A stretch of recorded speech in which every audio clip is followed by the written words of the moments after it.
Next British literature 1-ൻ്റെ important questions ആണ് നമ്മൾ ഡിസ്കസ് ചെയ്യാൻ പോകുന്നത്. 2023-ലെയും 2024-ലെയും ക്വസ്റ്റ്യൻസ് ആണ് നമ്മൾ നോക്കുന്നത്. സോ ഫസ്റ്റ് ക്വസ്റ്റ്യൻ എന്ന് പറയുന്നത് വാട്ട് ഈസ് ആൻ ഇൻ്റർല്യൂഡ്. ഇൻ്റർല്യൂഡ് എന്ന് പറയുന്നത് ഒരു ഷോർട്ട് ഡ്രമാറ്റിക് പെർഫോമൻസ് ആണ്, അല്ലെങ്കിൽ മെയിൻ ആക്ടുകൾക്കിടയിൽ വരുന്ന ഒരു കൈൻഡ് ഓഫ് എൻ്റർടൈൻമെൻറ്റ്. അതായത് ഈ ട്രാജിക് ആയിട്ടുള്ള പ്ലേസിൻ്റെ, ട്രാജഡി പോലെയുള്ള പ്ലേസ് ഒക്കെ വരുമ്പോൾ ഭയങ്കര ലബോറിയസ് ആയിട്ട് ഓഡിയൻസിന് തോന്നുമല്ലോ, ഭയങ്കര ടയറിങ് ആയിട്ടൊക്കെ ഓഡിയൻസിന് തോന്നുമ്പോൾ അവർക്ക് ആ ഒരു സിറ്റുവേഷനിൽ ഇടയ്ക്ക് ഒരു കുറച്ച് കോമിക് പ്ലേസ് അല്ലെങ്കിൽ കോമിക് ആക്ടുകൾ അവർ ഇൻട്രൊഡ്യൂസ് ചെയ്യും ഈ പ്ലേയിലുള്ള ആളുകൾ. സോ ആ ഒരു ഷോർട്ട് ഇൻ്റർവൽ ടൈമിലുള്ള കോമഡി പീസിനെ അല്ലെങ്കിൽ ഒരു ഷോർട്ട് ഡ്രമാറ്റിക് പെർഫോമൻസിനെയാണ് നമ്മൾ ഇൻ്റർലൂഡ് എന്ന് പറയുന്നത്. കോമഡി തന്നെ ആവണമെന്നില്ല, ഒരു kind of dramatic performance four entertainment. Then authorised English Bible എന്ന് പറയുന്നത് കിങ് ജെയിംസ് ഫസ്റ്റിൻ്റെ ആണ് അത് കേട്ടോ. പിന്നെ തോമസ് വോറിൻ്റെ വർക്ക് എന്ന് പറയുന്നത് യൂട്ടോപ്പിയ ആണ്. പിൽഗ്രിമേജ് മന്ത്, അതായത് നമ്മുടെ തോമസ് മോറിൻ്റെ മോസ്റ്റ് ഇമ്പോർട്ടൻറ്റ് വർക്ക് എന്ന് പറയുന്നത് യൂട്ടോപ്പിയ ആണ് കേട്ടോ. ആൻഡ് ദെൻ പിന്നെ ഏത് മന്തിലാണ് പിൽഗ്രിംസ് എല്ലാം കൂടി കാൻറ്റർബറിയിലോട്ട് പോയത്? ഏപ്രിലാണ് പോയത്. ദെൻ ആരാണ് കോമൺവെൽത്ത് എസ്റ്റാബ്ലിഷ് ചെയ്തത്? ഒലിവർ ക്രോംവെൽ ആണ്. ഷേക്സ്പീരിയൻ സോണറ്റിൻ്റെ റൈം സ്കീം പഠിച്ചു വെച്ചേക്കണം. അതുപോലെ തന്നെ സ്പെൻസറിയൻ സോണറ്റിൻ്റെ റൈം സ്കീമും പഠിച്ചു വെച്ചേക്കുക. ഷേക്സ്പീരിയൻ സോണറ്റിൻ്റെ റൈം സ്കീം എന്ന് പറയുന്നത് AB CD EF GG. Okay. Then Tottel's miscellany എന്ന് പറയുന്നത് 1557-ലെ ആന്തോളജിയാണ് കേട്ടോ. അത് മെയിൻലി സോണറ്റ്സ് ആണ് അതിനകത്തുള്ളത്. അത് റിച്ചാർഡ് ടോട്ടലാണ് ഇത് ചെയ്തിരിക്കുന്നത്, പബ്ലിഷ് ചെയ്തിരിക്കുന്നത്. ദെൻ അടുത്തത് ഈ ട്വിൻ കോമ്പസസ് എന്നുള്ള ഒരു ക്വസ്റ്റ്യൻ വരുന്നുണ്ട്. അതായത് നമ്മുടെ മെറ്റാഫിസിക്കൽ പോയട്രിയുടെ ഒരു ക്വസ്റ്റ്യൻ ആണ്. If they be two, they are two, so as stiff twin compasses are two. അപ്പോൾ ട്വിൻ കോമ്പസസിൻ്റെ ക്വസ്റ്റ്യൻ കാണുമ്പോഴേ ആലോചിച്ചോണം. ട്വിൻ കോമ്പസസ് എന്ന് പറയുന്നത് ഒരു മെറ്റാഫിസിക്കൽ കൺസീറ്റിന് എക്സാമ്പിൾ ആണ് കേട്ടോ. വാലഡിക്ഷൻ ഫോർബിഡൻ മോർണിംഗ് എന്നുള്ള ജോൺ ഡണ്ണിൻ്റെ പോയത്തിനകത്ത് നിന്ന് എടുത്തിട്ടുള്ളതാണ് ട്വിൻ കോമ്പസസ്. ട്വിൻ കോമ്പസസ് എന്ന് പറയുന്നത് ലവേഴ്സിനെയാണ് കമ്പയർ ചെയ്തിരിക്കുന്നത് കോമ്പസുമായിട്ട്. സോണറ്റ് 33 എന്ന് പറയുന്നത് it is address to fair youth. Okay, ഷേക്സ്പിയറിൻ്റെ. Then way of the world എന്നുള്ള വർക്കിൻ്റെ ഓതർ എന്ന് പറയുന്നത് വില്യം കോൺഗ്രീവ് ആണ്. ഇനി കേറ്റ്മൻ്റെ ഇൻസ്പിറേഷൻ എന്താണ് എന്നുള്ളൊരു ക്വസ്റ്റ്യൻ വരുന്നുണ്ട്. അതായത് ആ ക്വസ്റ്റ്യൻ്റെ കറക്റ്റ് ഫോം എന്ന് പറയുന്നത് കേറ്റ്മൻ്റെ പോയറ്റിക് ഇൻസ്പിറേഷൻ്റെ സ്റ്റോറി എന്താണ് എന്നാണ് ക്വസ്റ്റ്യൻ വരുന്നത്. അപ്പം കേറ്റ്മൻ്റെ ഇൻസ്പിറേഷൻ എന്ന് പറയുന്നത് അദ്ദേഹം ഒരു ഇല്ലിറ്ററേറ്റ് ആയിട്ടുള്ള ഹേർഡ്സ്മൻ ആയിരുന്നു. കേറ്റ്മൻ മിറക്കുലസ്ലി ഒരു റിലീജിയസ് പോയട്രി കമ്പോസ് ചെയ്യുന്നു, അതൊരു ഡിവൈൻ ഡ്രീമിന് ശേഷം. അങ്ങനെയാണ് അദ്ദേഹത്തിന് ഇൻസ്പിറേഷൻ കിട്ടിയത് പോയട്രി എഴുതാൻ അല്ലെങ്കിൽ പോംസ് എഴുതാൻ വേണ്ടിയുള്ളത്. നോർമൻ കോൺഗ്രസിനെ കുറിച്ച് നോട്ട് ചോദിക്കാം. 1066 വില്യം ദ കോൺഗറർ ഇംഗ്ലണ്ടിനെ ഇൻവേഡ് ചെയ്തു. അതുവഴി ലാംഗ്വേജിനെയും ഗവർണൻസിനെയൊക്കെ അത് ബാധിച്ചു. ഓക്കെ. ബ്യോമണ്ട് ആൻഡ് ഫ്ലെച്ചർ എന്ന് പറയുന്ന ഫേമസ് പ്ലേ റൈറ്റ്സ് ആണ്. ട്രാജിക് കോമഡീസ് ആണ് അവർ എഴുതിയിരിക്കുന്നത്. ട്രാജഡി ഹ്യൂമറും കൂടെ കമ്പൈൻ ചെയ്തിട്ടാണ് എഴുതിയിരിക്കുന്നത്. പിന്നെ അവരുടെ 2 വർക്ക്സും കൂടി എഴുതുക. ദ ലൈസാൻഡർ എന്ന് പറയുന്നത് മിഡ്സമ്മർ നൈറ്റ്സ് ഡ്രീമിലെ ഒരു ക്യാരക്ടറാണ്. One of the lovers in the play ആണ്. ദെൻ അമററ്റി, അതായത് സോണറ്റ് 30. അമററ്റിയുടെ തീം എന്താണെന്ന് വെച്ച് കഴിഞ്ഞാൽ ലവിൻ്റെ ഫയറി പാഷനും അതുപോലെ തന്നെ കോൾഡ് ഇൻഡിഫറൻസും തമ്മിലൊരു പാരഡോക്സ് ആണ് ഈ അമററ്റിക്കകത്ത് പറഞ്ഞു പോയിരിക്കുന്നത് Spencer. Okay. Then glorious revolution എന്ന് പറയുന്നത് കിങ് ജെയിംസ് സെക്കൻഡിനെ 1688 ഓവർത്രോ ചെയ്ത ഒരു റെവല്യൂഷനായിരുന്നു. എന്നിട്ട് അത് മൊണാർക്കിയിലോട്ട് പോയി, കോൺസ്റ്റിറ്റ്യൂഷണൽ മൊണാർക്കിയിലോട്ട് പോയി ഭരണം. പിന്നെ ആഡം ഇൻ പാരഡൈസ് ലോസ്റ്റ് എന്ന് വെച്ച് കഴിഞ്ഞാൽ ആദ്യമേ ആഡമിൻ്റെ, അതായത് ഒരു ക്യാരക്ടർ സ്കെച്ചാണ് പറഞ്ഞിരിക്കുന്നത്.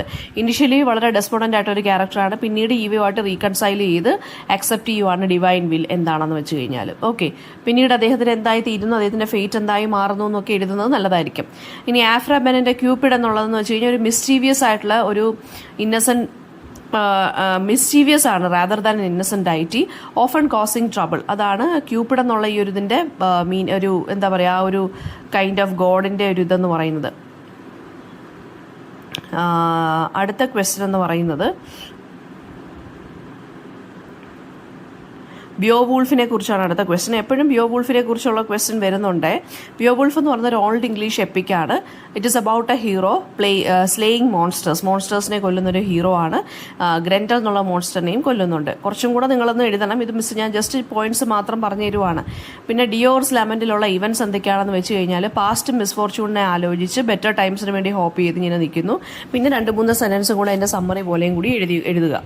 ദെൻ ബേക്കൺ ഓൺ സ്റ്റഡിയെക്കുറിച്ച് എന്താണ് പറയുന്നത് വെച്ചാൽ റീഡിംഗ് ഇംപ്രൂവ്സ് ജഡ്ജ്മെന്റ്, റൈറ്റിംഗ് ആക്യുറസിക്ക് വഴിയൊരുക്കുന്നു. ഡിസ്കഷൻ എന്ന് പറയുന്നത് അണ്ടർസ്റ്റാൻഡിങ്ങിനെ എൻഹാൻസ് ചെയ്യുന്നു. പിന്നെ മിഡ്സമ്മർ നൈറ്റ്സ് ഡ്രീമിലെ ഫ്ലവറിന്റെ സിംബലിസം എന്ന് വെച്ചാൽ ലവ് പോഷൻ ഫ്ലവർ ഉണ്ട്, ലവ് ഇൻ ഐഡിയൽനെസ്, അതെന്ന് പറയുന്നത് ഇറാഷണൽ ലവിലെയാണ് റെപ്രസെന്റ് ചെയ്യുന്നത്. ഇനി കിൻഷിപ്പിനെ കുറിച്ച് ബേക്കൺ എന്താണ് പറയുന്നത് വെച്ചാൽ ഫാമിലി എന്ന് പറയുന്നത് ബോത്ത് എ ഡ്യൂട്ടിയാണ് ആൻഡ് ഓൾസോ അംബീഷന് ഒരു ഹിൻഡ്രൻസ് ആണ് ഫാമിലി എന്ന് പറയുന്നത്. ഇംഗ്ലീഷ് സിവിൽ വാർ എന്ന് പറയുന്നത് 1642 to 1651 ഉള്ളതാണ്. റോയലിസ്റ്റും പാർലമെന്റേറിയൻസും തമ്മിലുള്ള ബഹളമാണ്. അതാണ് ക്രോംവെല്ലിന്റെ റൂളിന് വഴിയൊരുക്കിയത് സിവിൽ വാർ.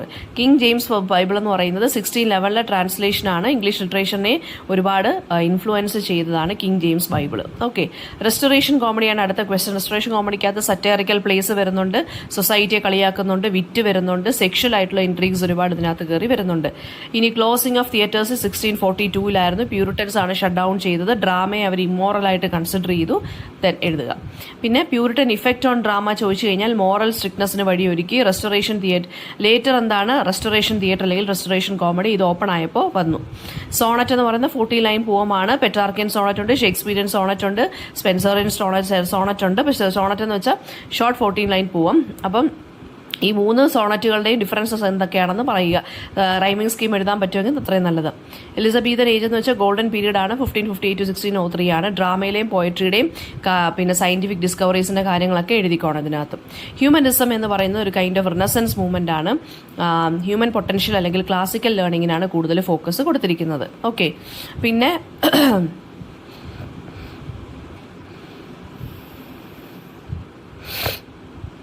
നെക്സ്റ്റ് ക്വസ്റ്റ്യൻ എന്ന് പറയുന്നത് നോർമൻ കോൺക്വസ്റ്റിന് ഇൻഫ്ലുവൻസ്, അതായത് ഫ്രഞ്ച് വൊക്കാബുലറി ഇൻഫ്ലുവൻസ് ചെയ്തിട്ടുണ്ട്, സിൻഡാക്സിനെ ഇംഗ്ലീഷ് ഗവർണൻസിനെയൊക്കെ റീഷേപ്പ് ചെയ്തിട്ടുണ്ട്.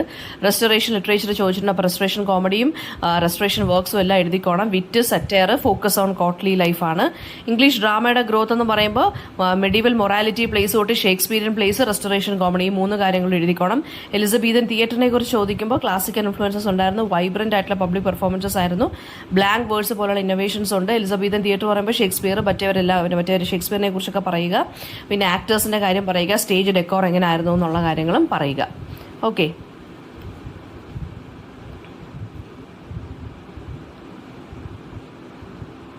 പിന്നെ വരുന്ന ക്വസ്റ്റ്യൻ എന്ന് പറയുന്നത് പ്രിന്റിംഗ് പ്രസ് ആരാണ് ഇൻട്രൊഡ്യൂസ് ചെയ്തത്? ഇംഗ്ലണ്ടിൽ വില്യം കാക്സ്റ്റൺ ആണ്. പിന്നെ മൈറ്റി ലൈൻ എന്നുള്ളത് ക്രിസ്റ്റഫർ മാർലോ ആയിട്ട് ബന്ധപ്പെട്ട ഒരു കൈൻഡ് ഓഫ് ഫ്രേസ് ആണ്.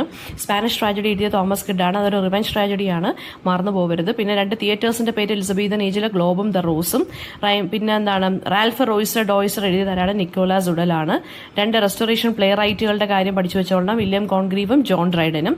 2 പിൽഗ്രിംസ്, ചോസറിന്റെ പ്രൊലോഗിലുള്ള 2 pilgrims, the knight, the wife of Baat.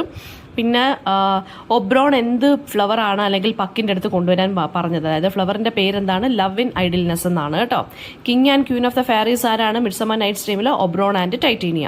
Allegory എന്ന് വെച്ചാൽ എന്താണ്? അലിഗറി എന്ന് പറയുന്നത് നെറേറ്റീവ് ആണ്, ഒരു ഹിഡൻ മീനിങ് കാണും. മോറൽ അല്ലെങ്കിൽ പൊളിറ്റിക്കൽ ആയിട്ടുള്ള ഹിഡൻ മീനിങ് ആയിരിക്കും ഉണ്ടായിരിക്കുന്നത്. വേറെ ക്യാരക്ടേഴ്സ് അല്ലെങ്കിൽ അതിനകത്ത് നടക്കുന്ന ഇവന്റ്സ് എന്ന് പറയുന്നത് ചില അബ്സ്ട്രാക്ട് കോൺസെപ്റ്റുകളെ സിംബലൈസ് ചെയ്യും. എക്സാമ്പിൾ എന്ന് പറയുന്നത് ദ ഫെയറി ക്വീൻ ആണ് കേട്ടോ. റിഫ്രെയിൻ എന്ന് വെച്ചാൽ എന്താണ്? റിപ്പീറ്റഡ് ലൈൻ അല്ലെങ്കിൽ ഫ്രേസ് ഇൻ എ പോം ഓർ എ സോങ് ആണ് റിഫ്രെയിൻ. എക്സാമ്പിൾ എന്ന് പറയുന്നത് എഡ്ഗർ അലൻ പോയുടെ എന്താണ് ദ റേവൻ എന്നുള്ള പോയത്തിനകത്ത് നെവർ മോർ എന്നുള്ള വാക്ക് റിപ്പീറ്റഡ് ആയിട്ട് വരുന്നുണ്ട്. അതാണ് അവിടുത്തെ റിഫ്രെയിൻ എന്ന് പറയുന്നത്. ഇനി പാരഡൈസ് ലോസിലെ ആഡമിനെ കുറിച്ച് വീണ്ടും ക്വസ്റ്റ്യൻസ് ചോദിച്ചിട്ടുണ്ട് കേട്ടോ. ആഡം എന്ന് പറയുന്നത് പിന്നെ ആഫ്റ്റർ ദി ഫോൾ ഗോഡിന്റെ ജസ്റ്റിസിനെ ക്വസ്റ്റ്യൻ ചെയ്യുന്നുണ്ട്. പിന്നീട് ഈവുമായിട്ട് പ്രശ്നങ്ങളെല്ലാം പരിഹരിച്ച് അവസാനം എന്താണോ ദൈവം തീരുമാനിക്കുന്നത് അങ്ങനെ തന്നെ പോട്ടെ എന്നുള്ള രീതിയിലൊക്കെ. അപ്പോൾ ആഡമിനെ കുറിച്ച് എഴുതുമ്പോൾ ആദ്യത്തെ കുറച്ച് കാര്യങ്ങൾ, അതായത് ആഡം എങ്ങനെയാണ് ആദ്യം പ്രസന്റ് ചെയ്തേക്കുന്നത് ആഡത്തിനെ, പിന്നീട് ഈവുമായിട്ടുള്ള റിലേഷൻഷിപ്പ്, അത് കഴിഞ്ഞിട്ട് ഈവ് ഫോർബിഡൻ ഫ്രൂട്ട് കഴിച്ചതിന് ശേഷം ഇവരുടെ റിലേഷൻഷിപ്പിൽ എന്തൊക്കെ മാറ്റം വന്നു, ആഡമിന് എന്തൊക്കെ മാറ്റം വന്നു എന്നുള്ളത് എഴുതണം. പിന്നെ തോമസ് മോറിന്റെ യൂട്ടോപ്പിയ എന്നുള്ള വർക്ക് ഒരു ഐഡിയൽ സൊസൈറ്റിയെ കാണിക്കുന്നതാണ്. What is utopia? അതിൻ്റെ ഓപ്പോസിറ്റ് ആയിട്ടുള്ള ഡയസ്റ്റോപ്പിയ എന്താണെന്ന് ചോദിക്കാം. ഡയസ്റ്റോപ്പിയ എന്ന് വെച്ചാൽ ഒരു കൈൻഡ്ലി ഒരുമാതിരിയുള്ളൊരു നെഗറ്റീവ് വേൾഡ് അല്ലെങ്കിൽ ഒരു കൈൻഡ് ഓഫ് പെസിമിസ്റ്റിക് വേൾഡ് കേട്ടോ. പിന്നെ പക്ക് ആരാണെന്ന് ചോദിച്ചിട്ടുണ്ട്. മിഡ്സമ്മർ നൈറ്റ്സ് ഡ്രീമിലെ മിസ്റ്റീവിയസ് ഫെയറിയാണ് പക്ക്. ആ പക്ക് എന്നുള്ള ഫെയറിയാണ് കൺഫ്യൂഷനും ഒക്കെ ക്രിയേറ്റ് ചെയ്യുന്ന ആ ഒരു ഡ്രാമയ്ക്കകത്ത്. പിന്നെ ഓഫ് ബോയ് ആൻഡ് ബട്ടർഫ്ലൈ എന്നുള്ളതിനകത്ത് ബട്ടർഫ്ലൈ എന്തിനെയാണ് സിംബലൈസ് ചെയ്യുന്നത്? ഡിസയർ ഫ്ലീറ്റ് ചെയ്യുന്നതും കോൺസിക്വൻസസ് ഓഫ് ഇംപേഷ്യൻസും ആണ് കാണിക്കുന്നത്. അഫോറിസ്റ്റിക് സ്റ്റൈൽ എന്ന് വെച്ചാൽ എന്താണ്? വളരെ കൺസൈസ് ആയിട്ട് വിറ്റി ആയിട്ട് നല്ല ഡീപ്പായിട്ടുള്ള സ്റ്റൈൽ ഓഫ് റൈറ്റിംഗ് ആണ് അഫോറിസ്റ്റിക് സ്റ്റൈൽ. അത് ആരുടെ എസ്സേസിനകത്താണ് കാണാൻ സാധിക്കുന്നത്? ഫ്രാൻസിസ് ബേക്കന്റെ എസ്സേസിനകത്താണ് കാണാൻ സാധിക്കുന്നത്. കോമ്പസ് ഇമേജറി വരുന്നത് വാലഡിക്ഷൻ ഫോർബിഡൻ മോർണിംഗ് ആണ്. ഞാൻ അതൊന്നുകൂടെ പറയുവാണ്. ആ കോമ്പസിനെ ലവേഴ്സുമായിട്ടാണ് കമ്പയർ ചെയ്തിരിക്കുന്നത് കേട്ടോ. ആ ഒരു അൺബ്രേക്കബിൾ ബോണ്ട് ഓഫ് ലവിനെയാണ് കാണിക്കുന്നത്. പിന്നെ മിസ്റ്ററി പ്ലേ എന്ന് വെച്ചാൽ മെഡീവൽ ഡ്രാമയാണ്. അത് ബേസ്ഡ് ഓൺ ബൈബിൾ സ്റ്റോറീസ് ആയിരിക്കും. റൊമാൻറ്റിക് കോമഡി എന്ന് വെച്ച് കഴിഞ്ഞാൽ ലൈറ്റ് ഹാർട്ടഡ് ഡ്രാമയാണ് with love. Mistaken identities happy endings ആണ്. ഷേക്സ്പിയറിനെ മച്ച് ഡു അബൌട്ട് നത്തിങ് എന്നുള്ളത് റൊമാൻറ്റിക് കോമഡിയാണ്. പിന്നെ നോർമൻ കോൺക്വസ്റ്റും അതിൻ്റെ എഫക്റ്റ് ഓൺ ഇംഗ്ലീഷ് സൊസൈറ്റി പഠിച്ചു വെച്ചേക്കണം. ക്വസ്റ്റ്യൻ പേപ്പറിൽ റിപ്പീറ്റഡ് ആയിട്ട് ചോദിച്ചിട്ടുണ്ട്. എപ്പോഴായിരുന്നു Norman conquest? Feudalism, language, English governance, French vocabulary, old ഇംഗ്ലീഷിനെ മാറ്റം വരുത്തുക, ഇങ്ങനെയൊക്കെയുള്ള അതിൻ്റെ ഇൻഫ്ലുവൻസ് എന്ന് പറയുന്നത്. പിന്നെ ചോസറിൻ്റെ കോൺട്രിബ്യൂഷൻ എന്താണ് ഇംഗ്ലീഷ് ലാംഗ്വേജ് എന്ന് ചോദിച്ചു കഴിഞ്ഞാൽ മിഡിൽ ഇംഗ്ലീഷിനെ സ്റ്റാൻഡർഡൈസ് ചെയ്യുകയും റിയലിസം, ഹ്യൂമർ, ക്യാരക്ടർ ഡെപ്തിനെ കൊണ്ടുവരുന്നു. പിന്നെ നിങ്ങൾ എഴുതേണ്ടത് ദ കാൻറ്റർബറി ടെയിൽസിൻ്റെ കാര്യമാണ്. ഓക്കെ, ചോസറിൻ്റെ റൈറ്റിംഗ് സ്റ്റൈൽ എങ്ങനെയാണ് അതിനകത്ത്. ബെൻ ജോൺസൺ എന്ന് പറഞ്ഞ റിനസൻസ് പ്ലേ റൈറ്റ് ആണ്. വൂൾപൂൺ അല്ലെങ്കിൽ ദ ആൽക്കമിസ്റ്റ് ആണ് അദ്ദേഹത്തിന്റെ ഇമ്പോർട്ടന്റ് ആയിട്ടുള്ള വർക്ക്സ്. സറ്റയർ അല്ലെങ്കിൽ ക്ലാസിക്കൽ ഇൻഫ്ലുവൻസസ് നമുക്ക് ഇതിനകത്ത് കാണാൻ സാധിക്കും. പിന്നെ some books are to be tasted, ആ ഒരു ക്വസ്റ്റ്യൻ ചോദിച്ചിട്ടുണ്ട്. ബേക്കന്റെ ആണ്.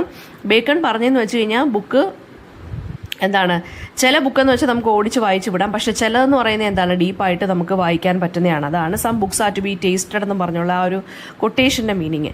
പിന്നെ എന്താണ്, ഒബ്രോൺ എന്തുകൊണ്ടാണ് പക്കിൻ്റെ അടുത്ത് ആ മാജിക് ഫ്ലവർ കൊണ്ടുവരാൻ പറഞ്ഞത്?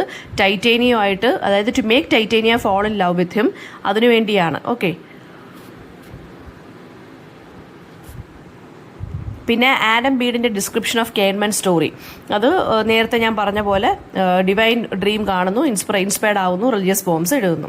പിന്നെ തീം എന്താണെന്നുള്ളത് നേരത്തെ ഞാൻ പറഞ്ഞു, ഓഫ് ബോയ് ആൻഡ് ബട്ടർഫ്ലൈയിൽ. സ്പെൻസറിൻ്റെ ലവ് സോണറ്റ് 30 ലവിനെ പാരഡോക്സിക്കലായിട്ടാണ് അത് വീണ്ടും ചോദിച്ചിട്ടുണ്ട് കേട്ടോ. പിന്നെ ഇസബെല്ല വിറ്റ്നി ആരാണെന്ന് ചോദിച്ചു കഴിഞ്ഞാൽ നമുക്ക് അവരുടെ ഇത് പഠിക്കാനുണ്ട്. One of the first English female poets ആണ്. പിന്നെ മിഡ്സമ്മർ നൈറ്റ് ഡ്രീമിലെ സപ്ലോട്ട് എന്താണെന്ന് ചോദിച്ചു കഴിഞ്ഞാൽ ആ ലവ് മിക്സപ്സ് ഉണ്ടല്ലോ, 4 ലവേഴ്സ് തമ്മിലുള്ള കൺഫ്യൂഷൻ, അതാണ് ഇതിനകത്ത് സപ്ലോട്ട് വരുന്നത്. പിന്നെ ഇംഗ്ലീഷ് റിഫോർമേഷനും അതിൻ്റെ എഫക്റ്റ് എന്താണെന്ന് ചോദിച്ചിട്ടുണ്ട്. റിഫോർമേഷൻ 16th സെഞ്ചുറിയിലായിരുന്നു, അത് പ്രൊട്ടസ്റ്റാന്റിസത്തിന് വഴിയൊരുക്കി. പിന്നെ കാത്തോലിക് ഇൻഫ്ലുവൻസ് ഡിക്ലൈൻ ആയി. ഇംഗ്ലീഷിൻ്റെ ബൈബിൾ ട്രാൻസ്ലേഷൻസ് വന്നു, റിനസൻസ് ലിറ്ററേച്ചറിനെയൊക്കെ ഇൻഫ്ലുവൻസ് ചെയ്തു. അതുപോലെ തന്നെ ഹാംലെറ്റ് പോലുള്ള പ്ലേസിനെയൊക്കെ അത് ഇൻഫ്ലുവൻസ് ചെയ്ത കാര്യമാണ്. ഇത് ഹാംലെറ്റ് എന്നുള്ള ക്യാരക്ടർ തന്നെ എന്താണ്, ഒരു റീഫോംഡ് മാനാണ്. John Milton as a writer പറയുമ്പോൾ പാരഡൈസ് ലോസിനെ കുറിച്ച് എഴുതുക, പാരഡൈസ് ലോസിന്റെ തീംസ് എഴുതുക, ബ്ലാങ്ക് വേർഡ്സ്, പിന്നെന്താണ് ഗ്രാൻഡ് ഇമേജറിയാണ് യൂസ് ചെയ്തിരിക്കുന്നത്. എപ്പിക് പോയട്രിയുടെ കീ ഫിഗറാണ് ജോൺ മിൽട്ടൺ എന്നുള്ള കാര്യങ്ങൾ പറയുക. പിന്നെ മാർലോയുടെ ട്രാജഡീസിനെ കുറിച്ച് പറയുവാണെങ്കിൽ ഡോക്ടർ ഫോസ്റ്റസ് ഫോക്കസ് ചെയ്ത് എഴുതണം. മാർലോയുടെ ഡോക്ടർ ഫോസ്റ്റസ് ആംബീഷ്യസ് ആയിട്ടുള്ള ഒരു പ്രൊട്ടാഗണിസ്റ്റ് ആണ്. സൂപ്പർ നാച്ചുറൽ തീംസ് ഉണ്ട്.